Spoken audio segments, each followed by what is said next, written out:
नमस्कार दोस्तों, आप सभी को मेरा बहुत बहुत नमस्कार। और आज सैटरडे है। आज का जो दिन होता है मॉक टेस्ट पेपर का होता है, ठीक है ना। क्योंकि पूरे हफ्ते पढ़कर हमें ये देखना भी होता है कि भाई हर हफ्ते हमारी जो प्रोग्रेस है वो कैसी चल रही है। तो क्या सभी बच्चे तैयार हैं? जल्दी जल्दी लाइक और शेयर कर दीजिए। व्याकरण और साहित्य दोनों का कंबाइंड मॉक टेस्ट पेपर है फ्रेंड्स। और आज के मॉक टेस्ट पेपर की एक विशेषता भी है।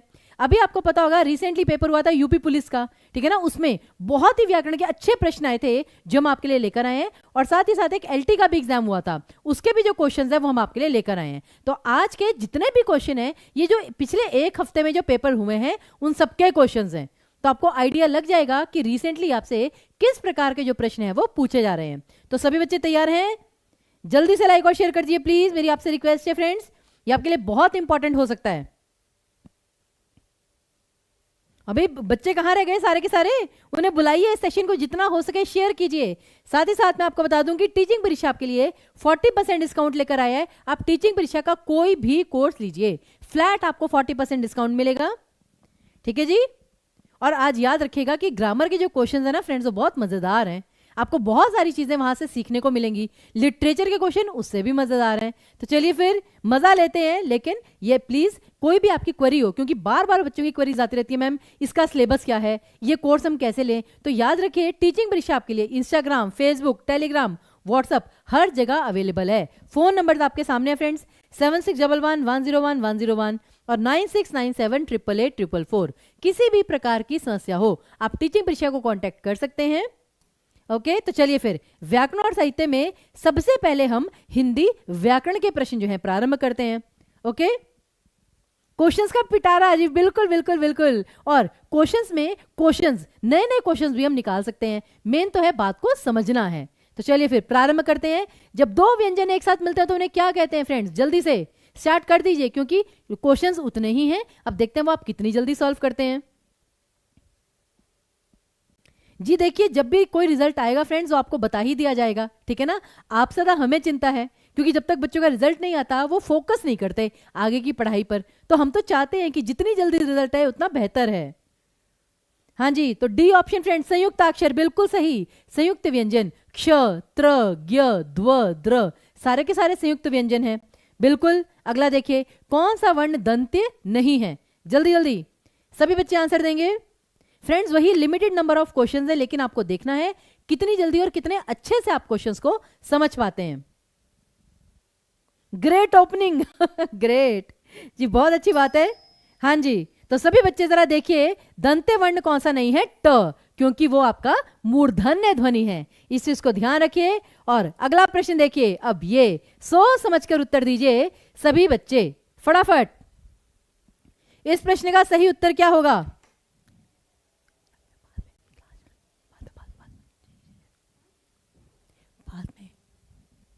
हाँ जी बताइए, सही उत्तर क्या होगा? मूक का अनेकार्थी शब्द कौन सा नहीं है? अब यहां पर आपको थोड़ा समय लेने की आवश्यकता इसलिए पड़ती है फ्रेंड्स, क्योंकि पेपर में जब भी आपके सामने ऐसा प्रश्न आए, ठीक है ना, तो आपको बहुत सोच समझकर उसका आंसर देना पड़ता है। तो और इसे वाक्य में प्रयुक्त करके देखिए। तो जैसे कि है कि शांत, तुम तो बहुत ही बहुत मूक हो। मूक व्यक्ति यानी बहुत शांत जो रहता है, गूंगा, चुप, लेकिन विवश नहीं। विवश को ऐसा आप मूक नहीं कह सकते। जैसे आप सुनते हैं, तुम तो मूक दर्शक बने देखते रहे। मूक दर्शक मतलब कि बिल्कुल शांत खड़े रहे, कुछ कहा ही नहीं तुमने, तो ऐसे विवश नहीं आएगा फ्रेंड्स, ठीक है ना। अगला, निम्न में से कौन सा शब्दालंकार नहीं है? तो देखिए जो बार बार हम आपको बताते हैं कि शब्दालंकार केवल सीमित हैं। शब्दालंकार कितने हैं कुल मिला के? बताइए जरा, शब्दालंकारों की कुल संख्या कितनी है? फटाफट, क्योंकि मैंने आपको बताया था केवल कुछ ही शब्दालंकार हैं, बाकी जितने भी अलंकार हैं सारे के सारे आपके अर्थालंकार। जी बिल्कुल जी, सभी को प्रणाम, सादर प्रणाम सभी को। अब देखिए श्लेष, और भैया प्लीज यहां पे रूपक अलंकार आपका अर्थालंकार है। ओके, और बाकी जितने भी अलंकार हैं आपके, ये 5 अलंकार, श्लेष, अनुप्रास, यमक, और इसके साथ साथ कौन कौन सा आपका? एक तो वीप्सा और एक आपका वक्रोक्ति। कुल मिला के आपके 5 अलंकार जो है वो आपके शब्दालंकार हैं, बाकी सारे के सारे आपके अर्थालंकार। लेकिन संकर और संसृष्टि ये 2 अलंकार आपके, ठीक है ना, कौन से? उभय अलंकार, ठीक है ना। और देखिए सॉरी मैम, तो जल्दबाजी में फ्रेंड सबसे आसान क्वेश्चन है ये, अलंकार का इससे आसान क्वेश्चन फ्रेंड्स आपको कहां मिलेगा। अगला देखिए, अगला प्रश्न आपका क्या आएगा फिर। हाँ जी, देश प्रेम में कौन सा समास है, जल्दी से।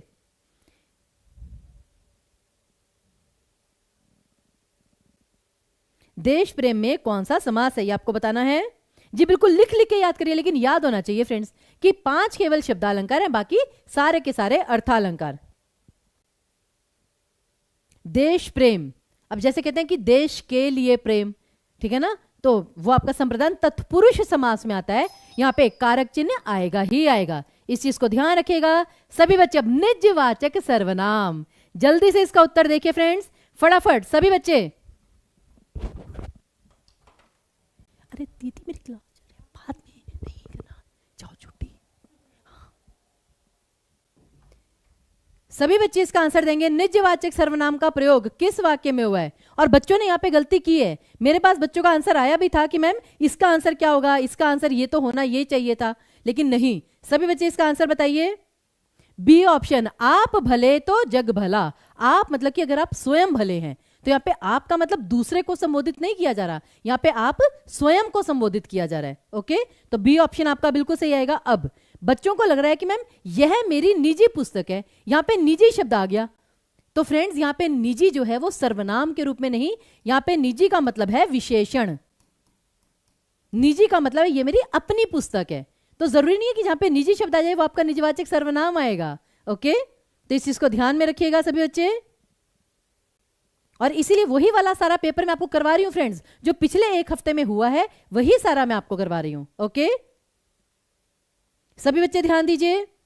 अगला देखिए, अब अगला प्रश्न, एक और अजगरही। ये देखिए फ्रेंड्स, मैंने आपको पिछले हफ्ते अलंकार का जब सेशन लिया था ये क्वेश्चन करवाया था। एक और अजगरही लखी एक और मृगराए, विकल बटोही बीच ही परयो मूर्छा खाए। बताइए कौन सा यहाँ पे रस है, ये भी बताइए। यहाँ पे कौन सा काव्य गुण है फ्रेंड्स, ये भी बताइए जरा। यहां पर कौन सा काव्य गुण है, जल्दी जल्दी। सी ऑप्शन, भयानक रस, बिल्कुल, कि एक तरफ से सांप आ रहा है, अजगर आ रहा है, एक तरफ शेर आ रहा है, ठीक है ना, बीच में बेचारा जो राही है वो चक्कर खा के गिर पड़ा, बेहोश हो गया, भयानक रस। गुण कौन सा है, काव्य गुण, माधुर्य गुण, ओज गुण, प्रसाद गुण। ओज गुण आएगा, क्योंकि जो भयानक रस होता है वीर रस होता है और रौद्र रस होता है, ये तीनों के तीनों आपके किस में आते हैं, ओज गुण में। ओके, तो ये चीज आपको पता होनी चाहिए फ्रेंड्स, ये बहुत इंपॉर्टेंट क्वेश्चन है। जी बिल्कुल, बहुत अच्छी बात है। अगला प्रश्न, वयोवृद्ध शब्द का सही संधि विच्छेद क्या होगा, जल्दी से। वयोवृद्ध का सही संधि विच्छेद, जी बिल्कुल, ये वही वाला पेपर है फ्रेंड्स, इसीलिए तो आपको करवा रहे हैं। ये बहुत इंपॉर्टेंट क्वेश्चन आए थे जो हमें लगा आपको पता होने चाहिए, तो एक एक क्वेश्चन, और जहां पर बच्चों को कोई भी डाउट है आप मुझसे पूछ सकते हैं, ठीक है, आपकी समस्या रहनी नहीं चाहिए फ्रेंड्स कोई भी। और यहां पे वयः जमा वृद्ध, क्योंकि ओ की मात्रा विसर्ग संधि में क्या होता है, ओ की मात्रा एक्स्ट्रा लग जाती है, तो वयः जमा वृद्ध, ठीक है ना, आपका डी ऑप्शन सही था, विसर्ग संधि। अगला, अगम और आगम का सही अर्थयुग्म क्या है। फ्रेंड्स ये क्वेश्चन थोड़ा सा डिफिकल्ट था, और ये मैं बताऊंगी क्यों, जरा सभी बच्चे इसका उत्तर बताइए। ये वाला क्वेश्चन आपका थोड़ा डिफिकल्ट था, ये फुली एग्री। सभी बच्चे ट्राई कीजिए इसका answer.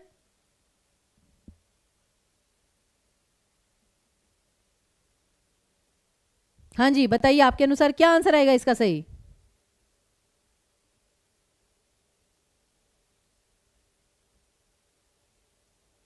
B option, C option, बताते रहिए। मोस्टली बच्चे यहां पर इसका सी ऑप्शन से ही कह रहे हैं। अब देखिए फ्रेंड्स, मैं आपको बताती हूं, आप कह रहे हैं दुर्लभ और उत्पत्ति। सबसे पहली चीज अगम, अगम का मतलब क्या होता है, अजमा गम। गम मतलब होता है जाना, यानी कि जहां जाना कठिन हो। अब फ्रेंड्स यहां पर वो दुर्लभ नहीं होता, दुर्लभ वो होता है जिसको पाना मुश्किल हो, जिसको पाना कठिन हो, लेकिन अगम मतलब होता है जहां जाना कठिन हो, तो वो दुर्गम होता है, दुर्गम। जैसे कहते हैं ना ये दुर्गम क्षेत्र है, तो फ्रेंड दुर्गम और दुर्लभ में अंतर है, तो सी ऑप्शन आपका नहीं आना था। अब प्रॉब्लम क्या है, यहां पे मैंने जैसे आपको बताया, अगम का मतलब वैसे तो होता है जहां जाना कठिन हो, लेकिन इसका एक मतलब वो भी होता है जिसको समझना कठिन हो, शास्त्र। जो बड़े बड़े शास्त्र होते हैं फ्रेंड्स, जैसे एक पंक्ति है, देखिए ध्यान से, इसका एक्चुअली करेक्ट ऑप्शन डी आना था। तुलसी महेश को प्रभाव भाव ही सुगम, निगम अगम हु को जानिबे गहनु को। घनु है। यहां पर ध्यान दीजिए, बहुत इंपॉर्टेंट चीज है ये कि सुगम मतलब होता है जहां जाना क्या कहते हैं आसान हो, और दुर्गम होता है जहां जाना मुश्किल हो, और अगम भी वही चीज होती है। तो यहाँ पे अगम का मतलब कभी कभी शास्त्र भी होता है, जिनको कि जैसे शास्त्र जो होते हैं उनके अंदर तक पहुंचना कठिन होता है। तो अगम शास्त्र का भी एक पर्यायवाची है, और आगम शास्त्री मतलब जिन्हें शास्त्रों का ज्ञान हो, आगम। जैसे शक्ति की पूजा ये करने वाला शाक्त कहलाता है, विष्णु की पूजा करने वाला वैष्णव कहलाता है, शिव की पूजा करने वाले शैव कहलाते हैं। उसी प्रकार अगम शास्त्र की नॉलेज वाला आगम कहलाता है। वैसे तो आगम मतलब होता है आना, ये भी एक और चीज है, आगम का मतलब होता है आना, लेकिन इनके जो वास्तविक अर्थ थे उनसे बहुत ही भिन्न अर्थ यहां पे दिया गया था, और इसका लॉजिक मैंने आपको बता दिया फ्रेंड्स। ये क्वेश्चन बाद में रिपीट कीजिएगा, क्यों? जब एक क्वेश्चन यहां पे डिटेल में एक्सप्लेन कर दिया है, उसी क्वेश्चन को दोबारा रिपीट क्यों करें फ्रेंड्स? टाइम हमारे पास लिमिटेड है, उसका पूरा पूरा यूज करना है हमें।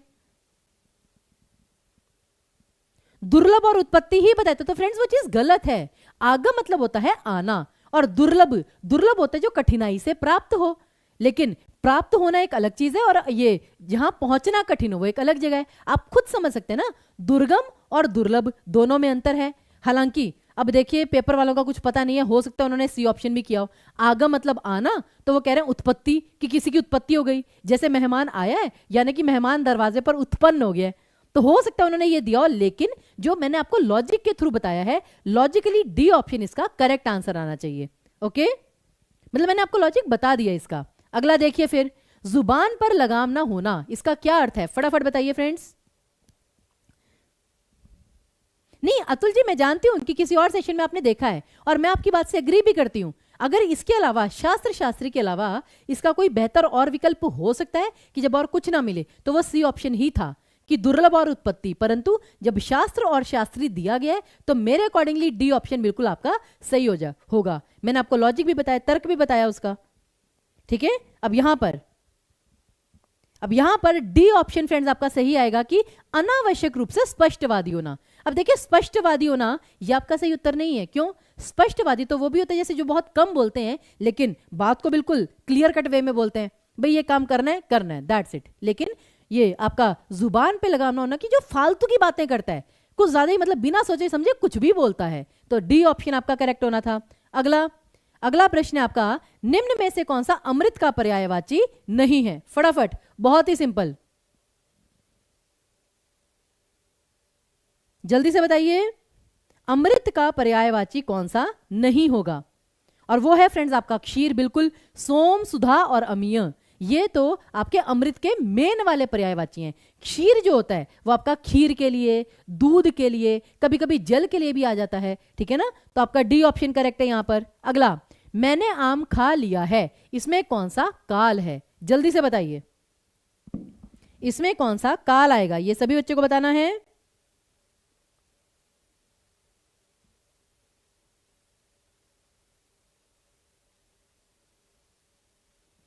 जी, क्या आंसर आएगा इसका करेक्ट?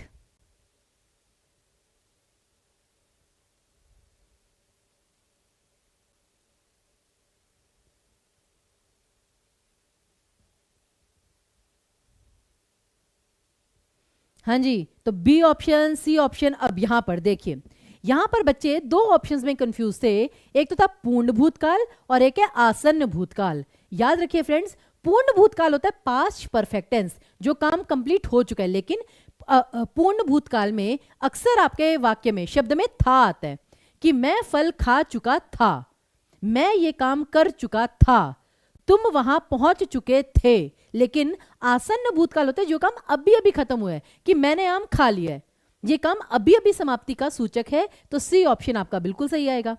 तो ये आपको डिफरेंस करना है, ठीक है जी, बिल्कुल। अगला देखिए, किसी एक ही में आस्था रखने वाले के लिए वाक्यांश के लिए एक शब्द क्या होगा? और जितने भी यहां पर झारखंड टेट वाले बच्चे हैं, मैं उनको भी बता दूं कि ये वाला टॉपिक आपके लिए भी बहुत इंपॉर्टेंट है। ओके, तो ध्यान से देखिएगा सभी बच्चे।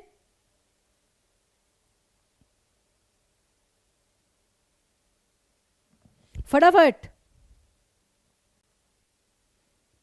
तो 13th का सी कह रहे हैं अनुत्तीर्ण। गलत फ्रेंड्स, अनुत्तीर्ण ये वो होता है कि जो फेल हो गया, जो उत्तीर्ण नहीं हो पाया। अन जमा उत्तीर्ण, ध्यान दीजिए।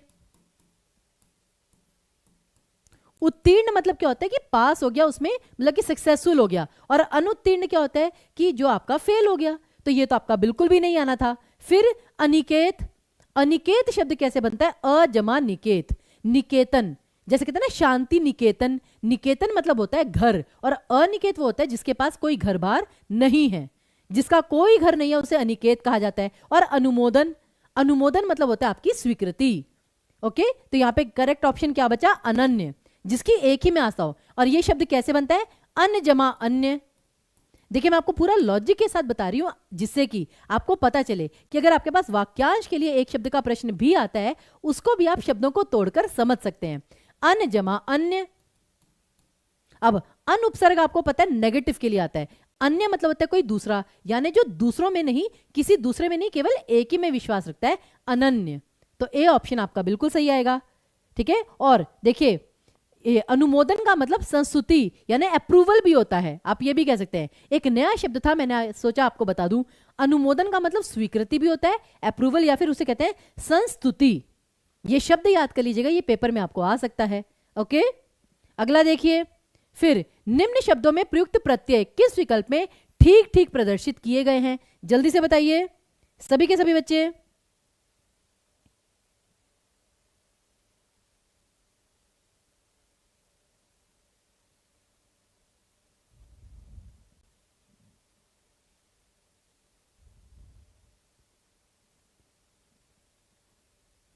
हाँ जी, तो यहां पर बहुत सिंपल था, धमाका। अब जैसे कहते हैं धम्म की आवाज आई, धम्म जमा आका, लड़ जमा आकू, उड़ जमा आक, और छिल जमा का। तो ए ऑप्शन आपका बिल्कुल सही था। अगला देखिए, शुद्ध वाक्य का चयन कीजिए। अब यहां पर भी समस्या है, जरा सभी बच्चे इसका उत्तर बताएंगे। इसका सही उत्तर क्या आना चाहिए फ्रेंड्स?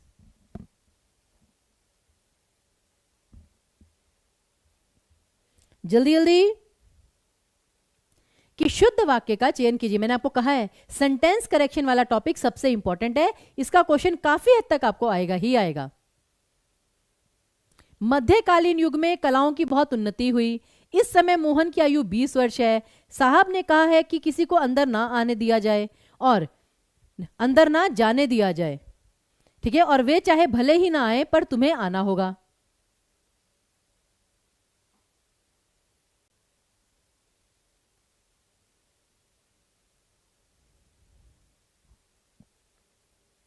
अब यहां पे आप कह रहे हैं शुद्ध वाक्य में B option, C option, D option. अब सबसे पहले जितने बच्चों ने ए ऑप्शन दिया वो तो बिल्कुल ही गलत है, क्योंकि मध्यकालीन युग में कलाओं नहीं, कला की बहुत उन्नति हुई। कलाओं शब्द गलत है, कला, कला की बहुत उन्नति हुई। अब कला में आप कुछ भी ले लीजिए, लेखन कला, ठीक है ना, और कोई भी कला, संगीत कला, वॉटएवर। अब यहाँ पे मोस्टली बच्चों का बी और डी ऑप्शन आ रहा है, मैं देख रही हूं, लेकिन ए ऑप्शन वाले फ्रेंड्स प्लीज, उन्होंने तो बहुत डिसअपॉइंट किया। ए ऑप्शन आपका बिल्कुल ही गलत आएगा। फिर इस समय मोहन की आयु 20 वर्ष है। फ्रेंड्स मेन ये होना चाहिए इस समय मोहन 20 वर्ष का है। सिंपल, कि मोहन की आयु, ये एक्स्ट्रा वर्ड लिखने की कोई जरूरत ही नहीं है। फिर वही शुद्ध वाक्य में मोस्टली होता है कि जितने कम से कम वर्ड्स यूज किए जाएं। ठीक है, डी का क्रम उल्टा है। अब जैसे वे चाहे भले ही ना आए पर तुम्हें आना होगा, ये ऐसा नहीं कि क्रम उल्टा है फ्रेंड्स, यहां पर है चाहे शब्द एक्स्ट्रा है। वे भले ही ना आए पर तुम्हें आना होगा, वे भले ही ना आए, तो यहां पे चाहे शब्द की जरूरत नहीं थी। बेसिकली यहां पर करेक्ट ऑप्शन है आपका, ठीक है ना, बी ऑप्शन। और यहां पे थोड़ा सा क्रम जो आप कह रहे हैं उल्टा है। एक्चुअली क्या था फ्रेंड्स, ये दो यहां पर थे, पेपर में क्वेश्चन ऐसा था, आप जानते ही हैं कि ये दो ऑप्शन यहां पर, ये दो ऑप्शन यहां पर, तो उस चक्कर में थोड़ी सी गड़बड़ हो गई। तो यहां पर ये साहब ने कहा कि किसी को अंदर ना जाने दिया जाए, दैट्स इट।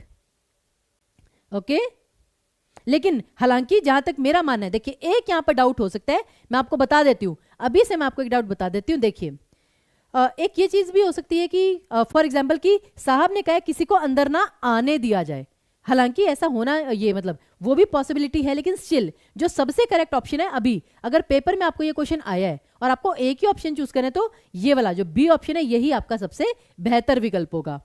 अगला देखिए, सदा एक वचन में प्रयुक्त होने वाले शब्दों को चुनिए। जल्दी से, सदा एक वचन में प्रयुक्त होने वाले, ठीक है ना, शब्दों को चुनिए। जो हमेशा एक वचन में आते हैं।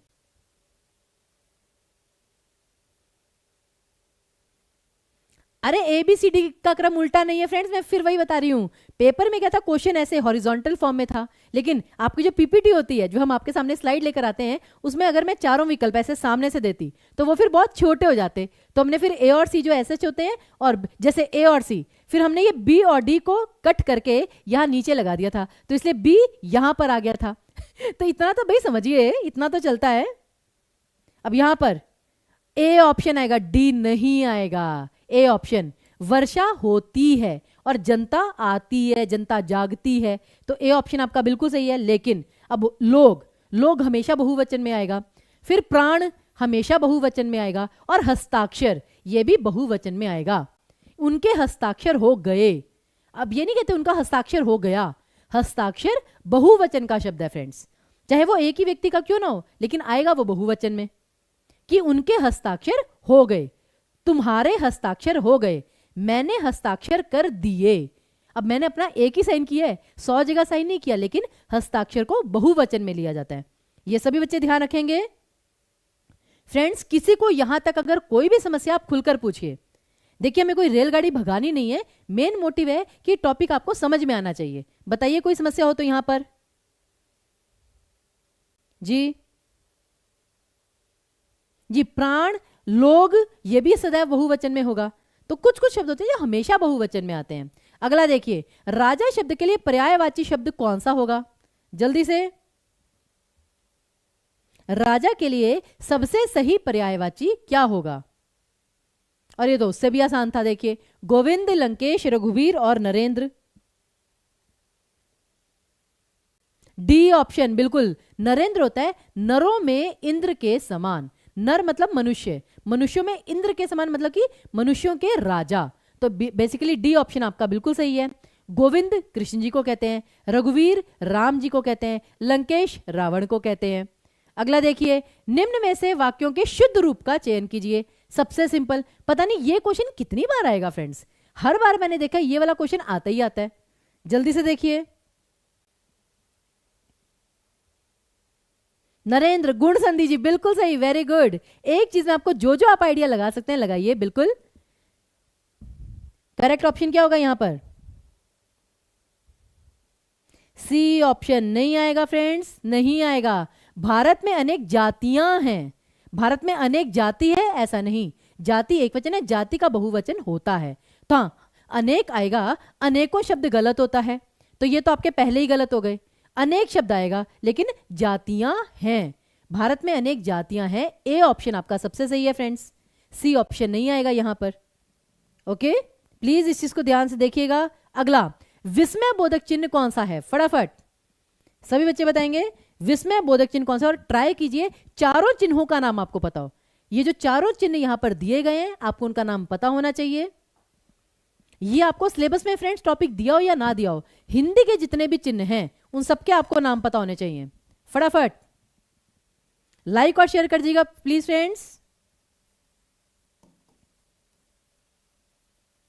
और यहां पर जितने भी बच्चों ने टीचिंग परीक्षा का पेड बैच लिया है, मैं आप सभी को बता दूं, आज तो सैटरडे है, कल संडे, एक दिन रिलैक्स हो जाइए। लेकिन जो पेड बैच की क्लासेस हैं, टीचिंग परीक्षा में जो पेड बैच की क्लासेस हैं हिंदी की, उसमें मंडे से हम लिटरेचर स्टार्ट कर रहे हैं। तो पेड बैच वाले बच्चे जरा एक्टिव हो जाइए, क्योंकि हमें लिटरेचर बहुत अच्छे से करना है।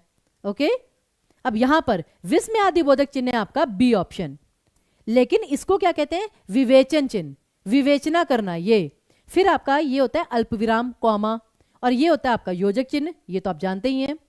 अगला देखिए, किस वाक्य में अच्छा शब्द का प्रयोग विशेषण के रूप में हुआ है? देखिए फिर वही चीज जो मैंने आपको विकारी अविकारी करवाया था, कि शब्द को संदर्भ में देखना है। एक शब्द संज्ञा भी हो सकता है, विशेषण भी हो सकता है, क्रिया विशेषण भी हो सकता है। यहां पर बताइए, सॉरी आपका विवरण चिन्ह था, आपका वो विवरण चिन्ह। बिल्कुल सभी बच्चे, अच्छा शब्द विशेषण के रूप में कहां प्रयुक्त हुआ है? अब यह स्थान बहुत अच्छा है, डी ऑप्शन बिल्कुल सही, क्योंकि अब अच्छा तुम घर जाओ, तो यहां पे अच्छा जो है, ठीक है ना, वो आपका एक तरह से निपाते विस्मय आदि बोधक के रूप में प्रयुक्त हुआ है कि अच्छा तुम जाओ, स्वीकृति बोधक। फिर तुमने अच्छा किया, तो क्रिया विशेषण कि तुमने क्या कैसे किया, अच्छा किया। और अच्छा है वह अभी आ जाए, कि अच्छा है वह अभी आ जाए। तो ये अच्छा जो है ये फिर आपका विस्मयादिबोधक या निपात के रूप में आएगा। ओके, अगला देखिए, अनावर्त शब्द का संभिन्नार्थक शब्द क्या है? जल्दी से, अनावर्त।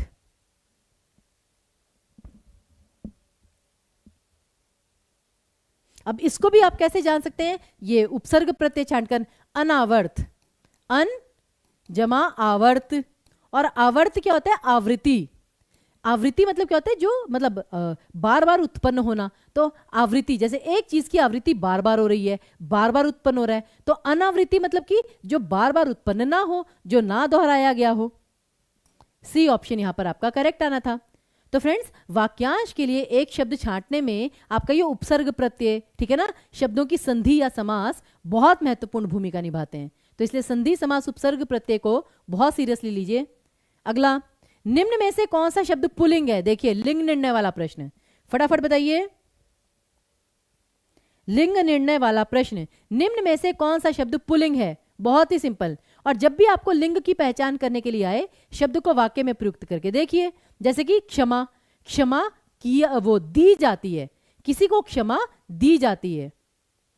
जैसे हम तो क्षमा प्रार्थी हैं, उसने क्षमा मांगी, क्षमा मांगी जाती है, तो ये आपका स्त्रीलिंग है। रीति अपनाई जाती है, घटना होती है, लेकिन क्षेत्र बड़ा होता है, क्षेत्र छोटा होता है, तो ए ऑप्शन आपका पुल्लिंग है। अगला देखिए, वह आई हो तो मेरी चिट्ठी उसे दे देना, कौन सा काल है? फटाफट, वो आई हो तो मेरी चिट्ठी उसे दे देना, ये आपका कौन सा काल है? तत्कालीन वर्तमान, सामान्य वर्तमान, संदिग्ध वर्तमान या संभाव्य वर्तमान? देखिए यहां पर जितने भी बच्चे हैं जिनका एलिजिबिलिटी वाला कोई भी इशू है, तो फ्रेंड्स नीचे आपको लिंक दिए गए हैं, फोन नंबर दिए गए हैं, वहां पर जाकर कांटेक्ट कीजिए, हमारी टेक्निकल टीम आपको जरूर हेल्प करेगी। अब यहां पर देखिए, संभाव्य नहीं आएगा फ्रेंड्स, यहां पर आपका संदिग्ध आएगा। रीजन बिहाइंड, संदिग्ध क्या है कि मतलब कोई चीज हुई है या नहीं हुई, ये आपको डाउट है। तो वह आई हो तो, अगर वो आई है या वो नहीं आई है, तो आपको डाउट है, आपको संदेह है कि वो आई है या नहीं आई है, तो आप कह देते हैं कि चलो अगर वो आई है तो उसे ये पत्र दे देना। तो ये आपका संदिग्ध वर्तमान में आएगा, संभाव्य में नहीं आएगा। आप संभावना नहीं जता रहे, आप केवल अपना डाउट दिखा रहे हैं कि आपको नहीं पता वो आई है या नहीं आई है। तो इसलिए सी ऑप्शन आपका ज्यादा बेटर होगा। ओके, अगला देखिए, अशोच और अशौच शब्द का सही युग्म क्या होगा? बहुत सिंपल, अगर आप छोटा सा लॉजिक लगा दे।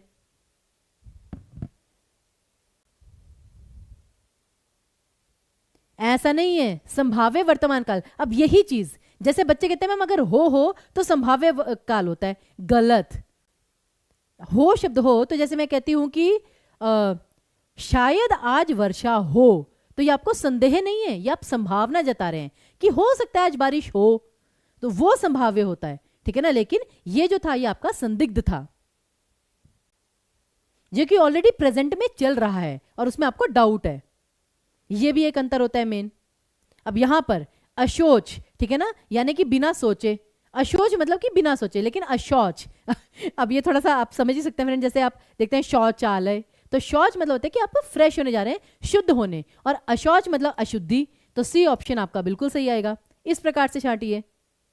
ओके, अगला प्रश्न, आग लगने पर कुआं खोदना, इस लोकोक्ति का अर्थ क्या है? फटाफट सभी बच्चे, आग लगने पर कुआं खोदना का सही अर्थ क्या आएगा फ्रेंड्स, ये आपको बताना है।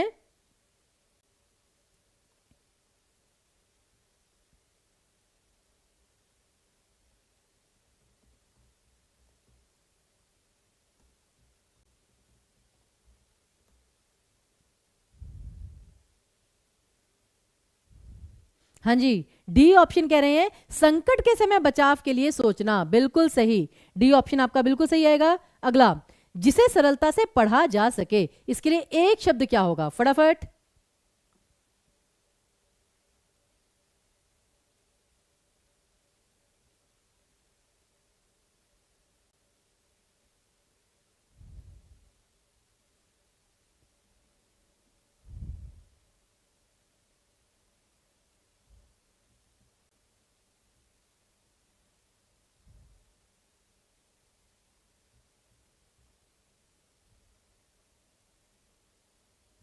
हाँ जी, तो यहाँ पे अब जैसे स्थानापन्न, स्थानापन्न मतलब क्या होता है कि किसी दूसरे की जगह दूसरा व्यक्ति आ गया है, जैसे रिप्लेसमेंट हो जाती है।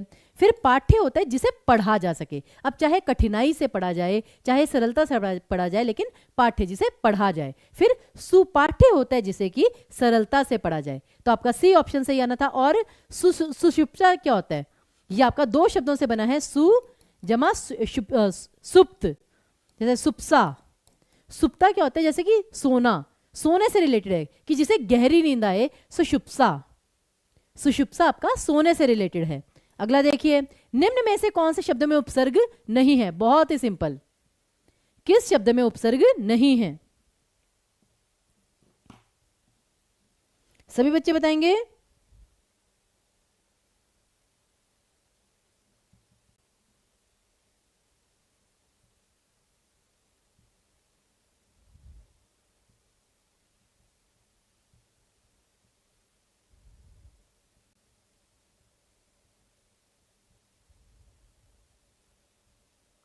मैं आपके कमेंट्स देख रही हूं।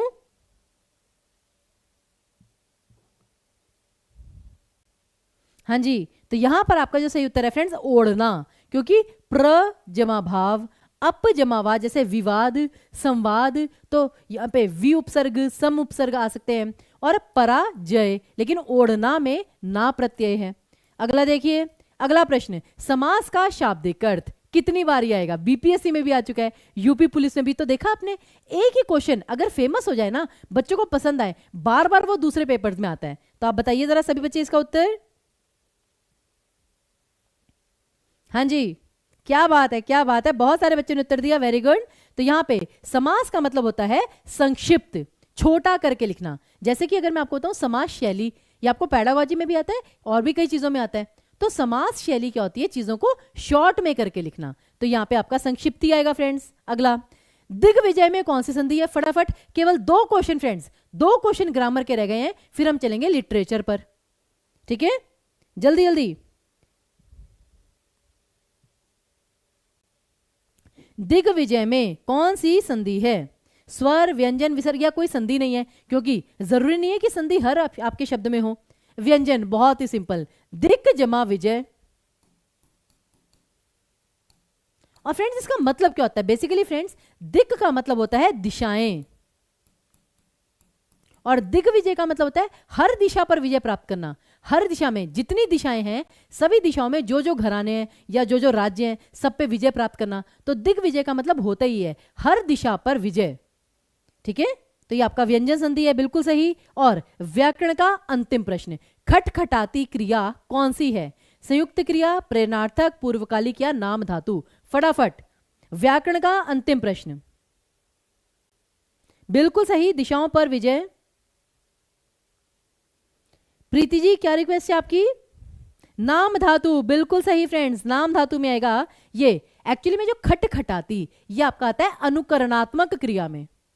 अनुकरणात्मक क्रिया, जैसे कि थपथपाना, थरथराना, कंप कपाना, जहां पे वर्ड्स रिपीट होते हैं, और ये जितनी भी अनुकरणात्मक क्रिया होती है, ये नाम धातु क्रिया के अंतर्गत आती है, क्योंकि खटखटाना मतलब कि खटखट की आवाज। ओके, आगे देखिए, अगला प्रश्न। अब आता है आपका फेवरेट, साहित्य। तो साहित्य के प्रश्न प्रारंभ करते हैं, और ये वही प्रश्न है जो भी आपके, ठीक है ना, पिछले हफ्ते पेपर में आए थे। तो स्टार्ट करिए। भक्तमाल किसकी रचना है? ये तो आई गेस फ्रेंड सबको पता होगा। भक्तमाल के रचनाकार कौन है? जल्दी से, बहुत ही सिंपल जी। संधि दोबारा करवाएंगे फ्रेंड्स, संधि ना पेपर से पहले बतानी है अभी कितनी बार होगी, तो आप चिंता मत करिए।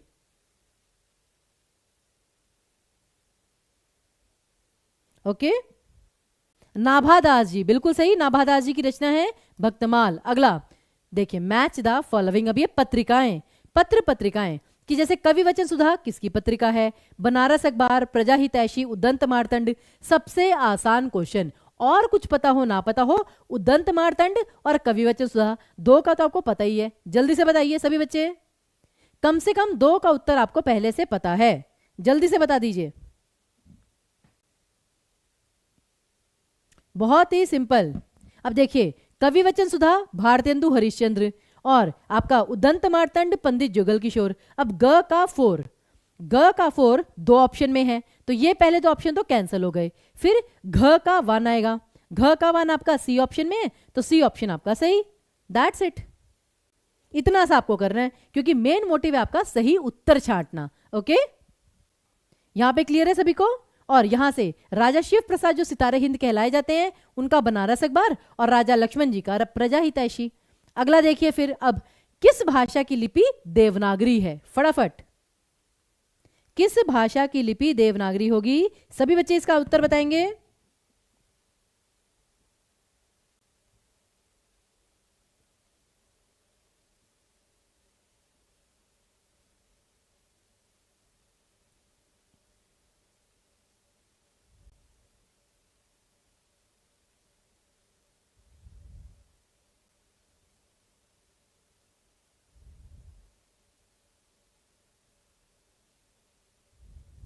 हाँ जी, तो यहाँ पे मराठी, बिल्कुल कहते ना मी मराठी, मी मराठी, तो ये आपका बी ऑप्शन। फिर पंजाबी की गुरुमुखी लिपि होती है, आपको पता ही है। अब कीर्ति लता की भाषा, भैया गजब है ये क्वेश्चन, तो ये भी वही वैसे ही क्वेश्चन है, बार बार पूछा जाता है, पता नहीं क्या मजा आता है एक ही क्वेश्चन बार बार पूछने में। नहीं, कंफ्यूज क्यों करता है फ्रेंड्स, ये तो इजी क्वेश्चंस होते हैं। हाँ जी, कीर्ति लता की भाषा, फ्रेंड्स अवहट कितनी बार करेंगे।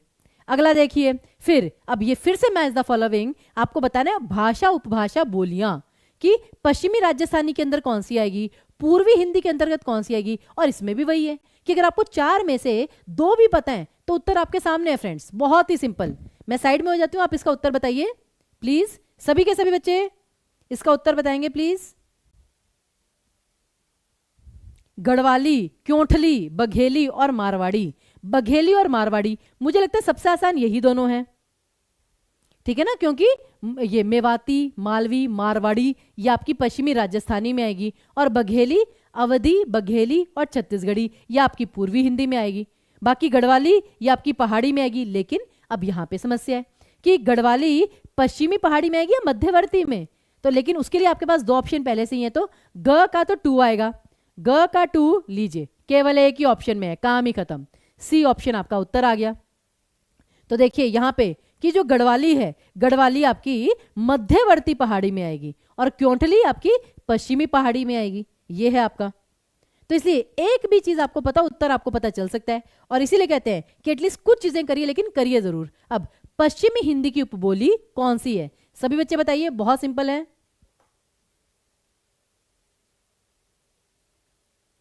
सभी बच्चे ट्राई करेंगे।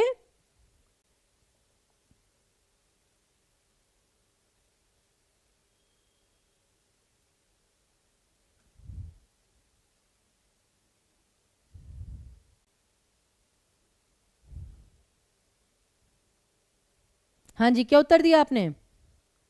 डी ऑप्शन कह रहे हैं, कन्नौजी, बिल्कुल सही। बुंदेली, कन्नौजी, खड़ी बोली, हरियाणवी, ये सारी की सारी किसमें आती हैं? आपकी पश्चिमी में। बाकी अवधी, बघेली, छत्तीसगढ़ी तीनों की तीनों आती हैं आपकी पूर्वी हिंदी में। बिल्कुल सिंपल। अगला देखिए, अब फिर से मैच द फॉलोइंग, अनामिका, निहार, लहर, गुंजन, कितनी बार आप ये रचनाएं करेंगे? इसका मैच द फॉलोइंग कीजिए सभी बच्चे। वेरी गुड, सभी बच्चे इसका आंसर बताएंगे। मैं साइड में हो गई हूं।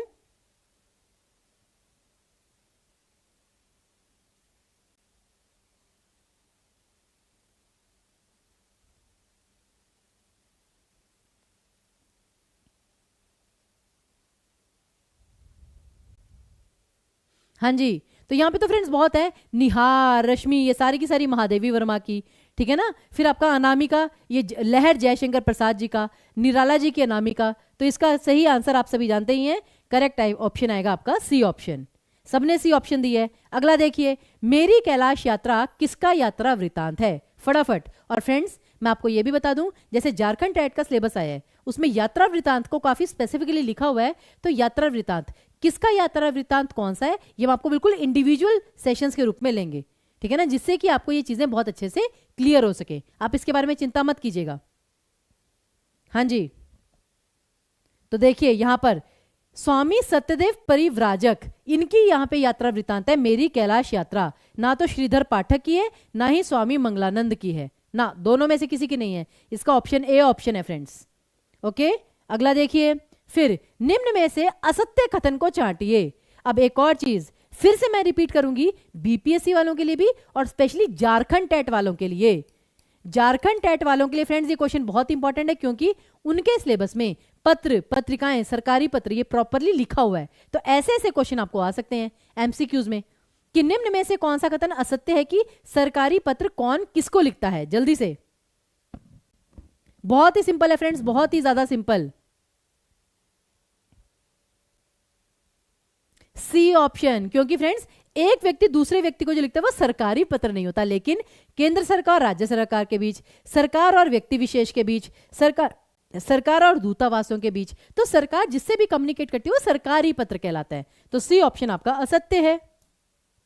अगला, तो कभी कभी क्या होता है, क्वेश्चन को देख के ना डरना नहीं है। कभी कभी ऑप्शन इतने फालतू के ऑप्शन होते हैं, इतने वेग ऑप्शन होते हैं कि आप क्लियरली उनका आंसर छांट सकते हैं। और अगर किसी ने ये टॉपिक पढ़ा भी नहीं है, अगर आपको ये पता भी नहीं है कि सरकारी पत्र की डेफिनेशन क्या होती है, तब भी आप ऑप्शन पढ़ के समझ जाते हैं। तो मेन बात क्या है, मुद्दा फ्रेंड्स ये है, पॉइंट की बात ये है, कैच पॉइंट ये है कि क्वेश्चन देख के डरना नहीं है, कभी भी ऑप्शन पढ़ने हैं। जी बिल्कुल, उत्तराखंड एलटी का पेपर है ये, वही मैं आपको बता रही हूं कि कुछ क्वेश्चन यूपी पुलिस वाले, कुछ क्वेश्चन उत्तराखंड एलटी वाले, ये सारे आपके लिए बहुत इंपॉर्टेंट है। जल्दी जल्दी आगे देखिए फ्रेंड्स, निम्न में से गढ़वाली भाषा के उपभेद के अंतर्गत परिगणित कौन सी नहीं है। अब देखिए, आपको पता है ना कि जो पहाड़ी हिंदी होती है उसमें गढ़वाली, कुमाऊनी ये आती हैं। अब उसमें जो गढ़वाली भाषा है उसके अंतर्गत कौन सी उपबोली नहीं आती, तो यहां पर मैं आपको बता देती हूँ, उसका उत्तर है सिराली, क्योंकि आपका जो सिराली है वो कुमाऊनी के अंतर्गत आती है। देखिए जरा, गढ़वाली की कौन कौन सी उपबोलियां हैं, श्रीनगरिया, राठी, लोहबिया, बधानी, दसौलिया, मांझ कुमैया, नागपुरिया, सलानी और टेहरी। लेकिन जो सिराली है वो कुमाऊनी के अंतर्गत आती है। इसका स्क्रीनशॉट आप ले सकते हैं फ्रेंड्स, जल्दी से आप इसका स्क्रीनशॉट ले सकते हैं, ठीक है, ये आपके लिए काफी इंपॉर्टेंट हो सकता है क्वेश्चन। अगला देखिए, भारत के पहले द्विभाषी कंप्यूटर का नाम क्या था। कितने बच्चों को पता है? पहले तो मैं सोच रही थी कि ये वाला जो क्वेश्चन है ना, ये आपको आगे के लिए सॉल्व करने के लिए दे दूं, लेकिन कोई बात नहीं, इसका उत्तर हम अभी आपको बताकर जाएंगे। कभी कभी ऐसे भी क्वेश्चन आ जाते हैं जो जीके के क्वेश्चन होते हैं, लेकिन हिंदी भाषा से संबंधित भी हो सकते हैं। जल्दी जल्दी, सिद्धार्थ, बिल्कुल सही फ्रेंड्स, सिद्धार्थ आपका बिल्कुल सही उत्तर है, क्योंकि इसमें कौन कौन सी भाषा थी, कितने बच्चों को पता है, जल्दी से बताइए। ये रोमन और देवनागरी दोनों में काम करता है, रोमन लिपि में भी और देवनागरी लिपि में भी। तो सिद्धार्थ आपका बिल्कुल सही है, जिसमें रोमन और देवनागरी दोनों थे फ्रेंड्स, वेरी गुड। अगला, भाषा योग वशिष्ठ के लेखक कौन है? कितने बच्चों को पता है भाषा योग वशिष्ठ? और ये थोड़ा डिफिकल्ट है फ्रेंड्स, ये मैं आपको बता देती हूं, राम प्रसाद निरंजनी, ये इसका सही उत्तर है। राम प्रसाद निरंजनी जी की रचना है भाषा योग वशिष्ठ। ओके, अगला, कुमाऊनी कणयूण शब्द का अर्थ क्या है? हालांकि मुझे नहीं लगता बाकी पेपर्स में वाला क्वेश्चन आए, बीपीएससी में एक बार को फिर भी आ सकता है, लेकिन इससे आप एक सीख लीजिए कि जैसे कुमाऊनी, ये उत्तराखंड एलटी का पेपर था, लेकिन अब जैसे बीपीएससी वाले हैं उनको बिहारी का कोई ऐसा शब्द पूछा जा सकता है। अब जैसे आपका झारखंड टेट वाले हैं, तो झारखंड टेट वालों को झारखंड की जो भाषा है कोई, उसका ऐसा लोकल शब्द पूछा जा सकता है। तो जैसे ये कुमाऊनी, इसमें एक शब्द है कणयूण, जिसका मतलब होता है खुजलाना। तो बी ऑप्शन यहां पर आपका बिल्कुल सही था। ओके, हम क्या जाने मैम, तो जानना पड़ेगा जी, कुछ कुछ तो जानना पड़ेगा। अगला देखिए, भारतीय भाषा लोक सर्वेक्षण उत्तराखंड की भाषाओं के अंतर्गत कितनी भाषाओं का परिचय दिया गया है? अब फ्रेंड्स इसमें थोड़ी सी कंफ्यूजन है, रीजन बिहाइंड ये मैं आपको बता देती हूं, जितने बच्चों को जानना है कि जो ये मैंने आपको बताया था उत्तराखंड की भाषाएं, उसमें मुख्यतः गढ़वाली और कुमाऊनी आती है। अब कुमाऊनी में मुख्यतः आपकी 12 भाषाएं आती हैं, 12 उपबोलियां सॉरी, और जो आपकी गढ़वाली है, गढ़वाली के अंतर्गत और 8 आती हैं, तो 12 और 8 मिलकर तो 20 हो जाते हैं। तो इसलिए मेन ये माना गया कि जो उत्तराखंड है, स्पेशली सिर्फ उत्तराखंड, वहां पे कुमाऊनी ज्यादा बोली जाती है, तो वहां पर आपका 12 उत्तर जो है वो सही माना जाएगा, बी ऑप्शन। जी बिल्कुल वही मैं कह रही हूं। अगला देखिए, जिस पत्र के माध्यम से कोई सूचना, निर्देश या अनुदेश एक साथ ही विभिन्न मंत्रालयों, विभागों, कार्यालयों को भेजा जाता है, उसे क्या कहा जाता है? परिपत्र, कार्यालय आदेश, सरकारी पत्र या फिर क्या? जल्दी जल्दी, सभी बच्चे आंसर देंगे इसका?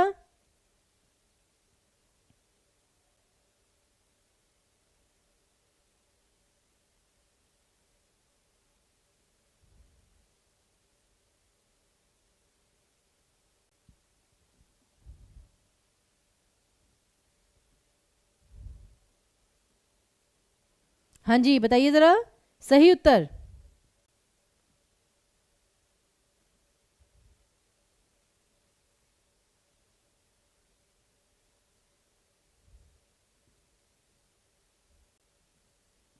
चलिए, अब यहां पर आप कह रहे हैं सरकारी पत्र। फ्रेंड्स, सरकारी पत्र नहीं होगा। सरकारी पत्र में तो बहुत आते हैं, बेसिक का आएगा परिपत्र, जिसे अंग्रेजी में कहते हैं सर्कुलर।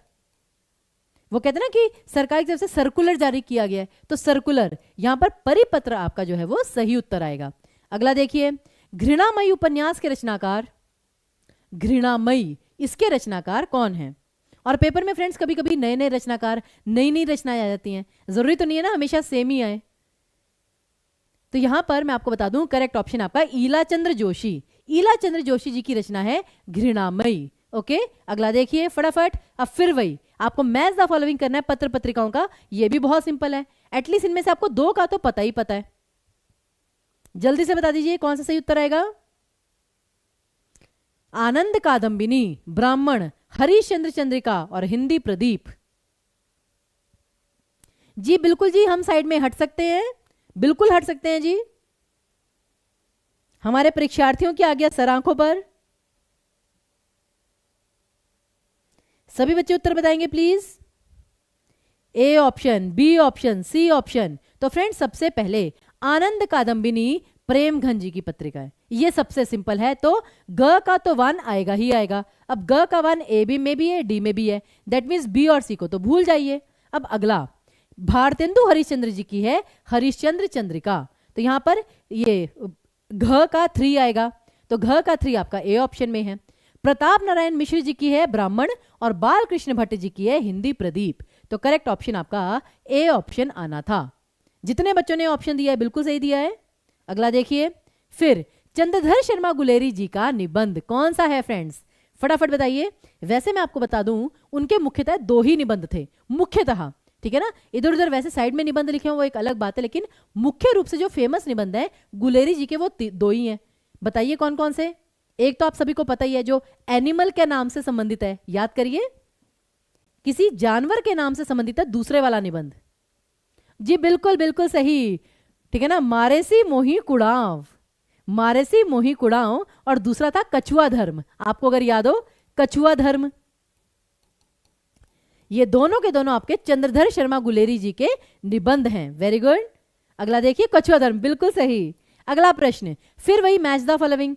रानी केतकी की कहानी आएगा फ्रेंड्स, सबको पता है रानी केतकी की कहानी के रचनाकार कौन है, वहीं से उत्तर पता कर लीजिए फटाफट सभी बच्चे। केवल 10 प्रश्न बाकी हैं फ्रेंड्स, लास्ट 10 क्वेश्चंस, जल्दी जल्दी करिए।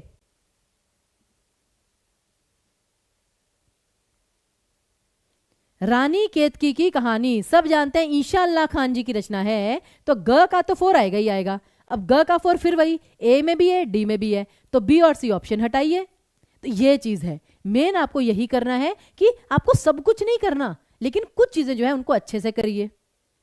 उसके बाद जैसे है आपका सदल मिश्र, लल्लू लाल जी, मुंशी सदा सुखलाल जी, तो यहां पे जो प्रेम सागर है फ्रेंड्स वो आपकी लल्लू लाल जी की रचना है, तो देखिए क का 3, तो लल्लू लाल जी की रचना प्रेम सागर। बाकी कौन कौन से बचे, जैसे कि सदल मिश्र जी की रचना है नासी के था पाख्यान, और आपका मुंशी सदा सुखलाल की सुख सागर, सुख सुख से याद कर लीजिए, तो ए ऑप्शन आपका बिल्कुल सही। अगला, फिर वही चीज मैच द फॉलोइंग करना है फ्रेंड्स, बहुत सिंपल है।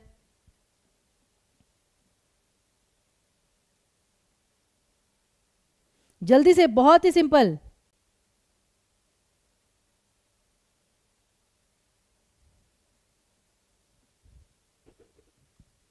भैंस का कटिया, चीफ की दावत, पंच परमेश्वर और आकाशदीप, ये तो सबको पता ही है।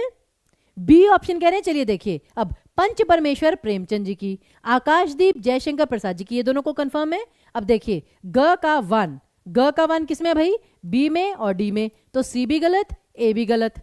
फिर आकाशदीप जयशंकर प्रसाद जी की कहानी है। घ का टू, वो आपका बी ऑप्शन में है, आंसर आ गया आपका बी ऑप्शन, सिंपल। और बाकी कौन कौन से बचे आपके? चीफ की दावत, तो चीफ की दावत आपकी भीष्म साहनी जी की थी, और भैंस का कटिया ये आपकी है विद्यासागर नौटियाल जी की रचना। ओके आगे देखिए फिर, अंधेर नगरी नाटक में कथित पंक्ति टका सेर भाजी टके सेर खाजा, इसका मूल आशय क्या है? आपको याद है ना, अंधेर नगरी, टके सेर भाजी टके सेर खाजा, इसका मूल आशय क्या है? जरा पता लगाइए जल्दी से सभी बच्चे, बहुत इंपॉर्टेंट है ये आपको हर पेपर में आ सकती है।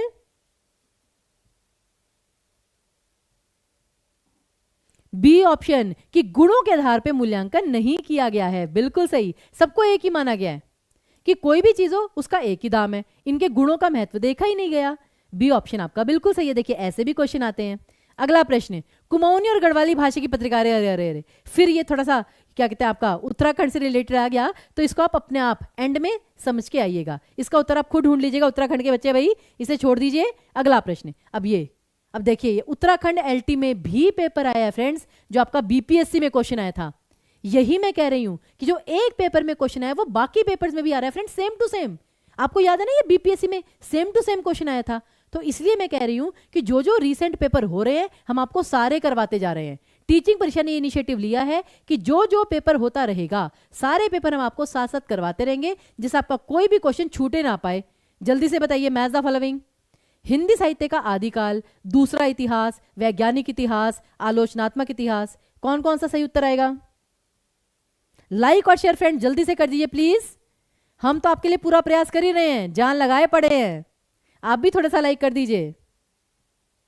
हाँ जी, तो देखिए हिंदी साहित्य का आदिकाल हजारी प्रसाद द्विवेदी जी, वैज्ञानिक इतिहास गणपति चंद्रगुप्त, आलोचनात्मक इतिहास रामकुमार वर्मा, बच्चा कौन सा? दूसरा इतिहास बच्चन सिंह जी। हो गया काम, सही उत्तर आपका बी ऑप्शन आना था। ओके बिल्कुल सही, वेरी गुड। अगला प्रश्न देखिए, कुमाऊनी का उद्भव दरत खस प्राकृत से मानने वाले विद्वान कौन है? अब ये एक इंपॉर्टेंट क्वेश्चन है फ्रेंड्स, जो सभी को पता होना चाहिए, और झारखंड टेट वालों को स्पेशली, क्योंकि भाषा विज्ञान ये उनको भी टॉपिक है। तो देखिए याद रखिए, दरद और खस प्राकृत से कुमाऊनी का उद्भव मानने वाले व्यक्ति कौन थे, ये मैं आपको बता देती हूं। बेसिकली कुमाऊनी का उद्भव के संबंध में दो मत हैं।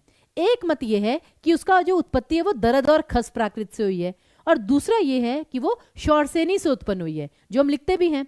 लेकिन शौरसेनी से मानने वाले ये हैं धीरेन्द्र वर्मा, केशवदत्त रुवाली और उदय नारायण तिवारी, परंतु जॉर्ज अब्राहम ग्रियर्सन और सुनीति कुमार चैटर्जी, नाम दो नाम याद रखिए, सुनीति कुमार चैटर्जी और ग्रियर्सन, ये दोनों व्यक्ति यही मानते हैं कि कुमाऊनी का उद्भव दरद और खस प्राकृत से हुआ है। नाम याद रखिएगा फ्रेंड्स। और बाकी तीनों का मानना है कि वो शौरसेनी से उत्पन्न हुआ है। तो कुमाऊनी के उद्भव के रूप में दो मत जो है वो प्रचलित हैं। ठीक है जी, क्लियर है सभी को? ये पेपर में आपको भी क्वेश्चन आ सकता है फ्रेंड्स, बीपीएससी के लिए और झारखंड टेट के लिए एक बहुत इंपॉर्टेंट क्वेश्चन हो सकता है। अगला, फिर क्या भूलूं क्या याद करूं, हरिवंश राय बच्चन जी की आत्मकथा के ये कौन सा भाग है? अब ये पूछा गया है, पहला है, दूसरा है, तीसरा है, चौथा है, जल्दी से बताइए। और हिंदी भाषा के लिए साहित्य अकादमी पुरस्कार के प्रथम विजेता कौन थे? सबसे सिंपल क्वेश्चन, फटाफट बताइए दोनों का आंसर।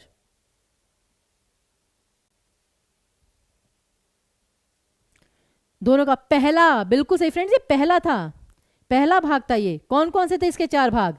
क्या भूलूं क्या याद करूं, नीड़ का निर्माण, फिर बसेरे से दूर और दशद्वार से सोपान तक, तो ये सबसे पहला भाग था। फिर हिंदी भाषा के लिए साहित्य अकादमी पुरस्कार के पहले व्यक्ति थे माखनलाल चतुर्वेदी जी, हिम तरंगिनी के लिए 1955 में, तो ये भी चीज आपको पता होनी चाहिए।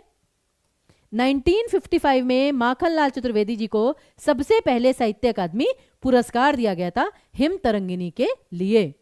आई होप दोनों क्वेश्चन सभी को क्लियर है। अब 4 क्वेश्चन बचे हैं, लास्ट 4 क्वेश्चंस, फटाफट, बल्कि 3 क्वेश्चन मान लीजिए। 2019 का साहित्य अकादमी पुरस्कार किसको दिया गया? सभी ट्राई कीजिए। 2019 का साहित्य अकादमी पुरस्कार किसको दिया गया? नंद किशोराचार्य, रमेश कुंतल मेघ, रामदर्श मिश्र या काशीनाथ सिंह? और मैं इन चारों का बताऊंगी अभी आपको कि कब कब दिया गया और किस किस रचना के लिए दिया गया। तो यहां पर मैं आपको बता दूं करेक्ट ऑप्शन आपका नंद किशोर आचार्य। जरा ध्यान से देखिए, काशीनाथ सिंह जी को 2011 में मिला था फ्रेंड्स। एक सेकेंड, काशीनाथ सिंह जी को 2011 में मिला था। फिर ये मेघ जी को 2000 ठीक है ना 17 में मिला था, और रामदरश मिश्र जी को 2015 में मिला था। लेकिन नंद किशोर आचार्य को 2019 में मिला था। देखिए किसके लिए, छीलते हुए अपने को। रचना भी दी गई है, ये लीजिए। आप स्क्रीनशॉट लेना चाहते हैं फ्रेंड्स, ले लीजिए प्लीज। जो रीसेंट वाले हैं उनकी फोटो आपको ले लेनी चाहिए, याद कर लेना चाहिए।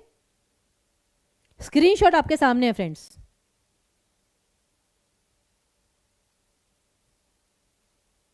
जी बिल्कुल। और बस इसके बाद 2 क्वेश्चन बचे हैं, जल्दी जल्दी कर लीजिए। चलिए नेक्स्ट क्वेश्चन आपका, प्रेम सागर के रचनाकार। अभी हमने शायद से जरा जस्ट किया था, प्रेम सागर के रचनाकार कौन है, फटाफट। अच्छा आपने उल्टा बता दिया, कोई बात नहीं। लल्लू लाल जी, ठीक है ना, बिल्कुल लल्लू लाल जी हैं इसके रचनाकार, प्रेम सागर के। और आज का अंतिम प्रश्न, 60 नहीं आज 59 ही क्वेश्चन है। मैंने कहा भाई थोड़ा एक क्वेश्चन की रियायत दे दी जाए। तो रश्मि और नीरजा के लिए महादेवी वर्मा को किस पुरस्कार से सम्मानित किया गया। अब इस प्रश्न का उत्तर आप कमेंट बॉक्स में लिखकर जाएंगे। तो काफी हो गया भाई, आज तो 4 मिनट पहले ही आपको फ्री कर दिया। तो इसी के साथ फ्रेंड्स सेशन आज का समाप्त होता है। और देखिए इतने सारे सेशन फ्रेंड्स आपके लिए हमने लगाए हुए हैं, ठीक है ना। कोई भी आप विषय उठा लीजिए, चाहे साहित्य का उठा लीजिए, चाहे आप व्याकरण का उठा लीजिए, शब्द शक्ति हो, ठीक है ना, फिर आपका कर्ता कर्म क्रिया हो, आपका जैसे व्याकरण के महाभ्यास हो, सारे के सारे सेशंस प्लेलिस्ट में बने हुए हैं। तो जाके जरा प्लेलिस्ट को देखिए, उसका पूरा लाभ उठाइए, ठीक है ना। और सेशन को जल्दी से लाइक और शेयर कर दीजिए। 40% डिस्काउंट फ्रेंड्स अभी भी चल रहा है सभी कोर्सेज पर, तो 40% डिस्काउंट का लाभ उठाइए, ठीक है ना। और लाइक और शेयर कर दीजिए। फिर मिलते हैं आपसे अब परसों मिलेंगे आपसे, क्योंकि कल संडे है, संडे की छुट्टी है, ठीक है जी। तो तब तक के लिए आप सभी को बहुत बहुत धन्यवाद। लाइक और शेयर जरूर कर दीजिएगा।